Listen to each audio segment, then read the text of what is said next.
السلام عليكم ورحمة الله وبركاته. أهلا بكم أيها الأحبة الكرام. نتكلم على أمر من الأمور من أعظم الأمور، وهو التوبة إلى الله.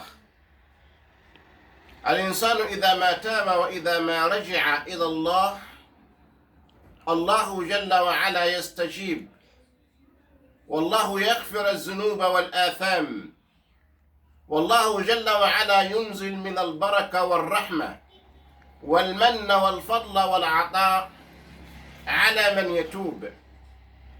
ولذلك سيدنا موسى عليه السلام عندما أراد أن يصعد أو صعد الجبل، سيدنا موسى عليه السلام وضع الله جل وعلا بأن ينزل الأمطار، وكان معه بني إسرائيل، فقال الله جل وعلا: يا موسى لن أنزل المطر حتى يتوب عبد من العباد موجود مع بني إسرائيل. فنادى موسى عليه السلام على قومه من بني إسرائيل بأن يخرج العاصي والمذنب، ولكنه لم يخرج، والله لم ينزل المطر في المرة الأولى والثانية والثالثة. وأراد موسى عليه السلام أن يدعو الله جل وعلا، وقبل أن يدعو الله أو أثناء الدعاء أنزل الله الأمطار.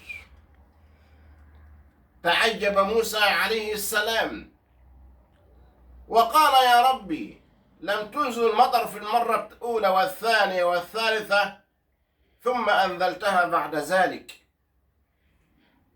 أنزلت المطر بعد المرة الثالثة، لما يا رب؟ قال: يا موسى لأن عبدي قد تاب وأناب ورجع إلي، استغفرني يا موسى. فقال موسى عليه السلام: من هو يا رب؟ من هذا الشخصية؟ من هذا الرجل؟ قال الله جل وعلا: يا موسى، لم أفضح عبدي وهو عاصي، أتريد أن أفضحه بعدما أن تاب ورجع إلي؟ فبالتوبة الله ينزل من البركات والمن والفضل والعطايات من رب البريات.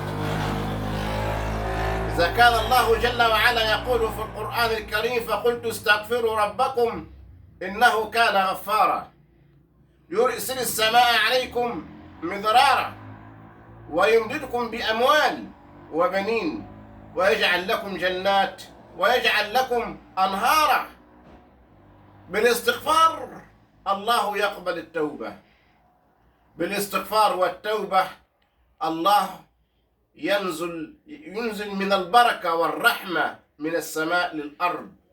أسأل الله أن يمن علينا جميعا بالإخلاص والمن والفضل والعطاء من رب البريات. والسلام عليكم ورحمة الله وبركاته.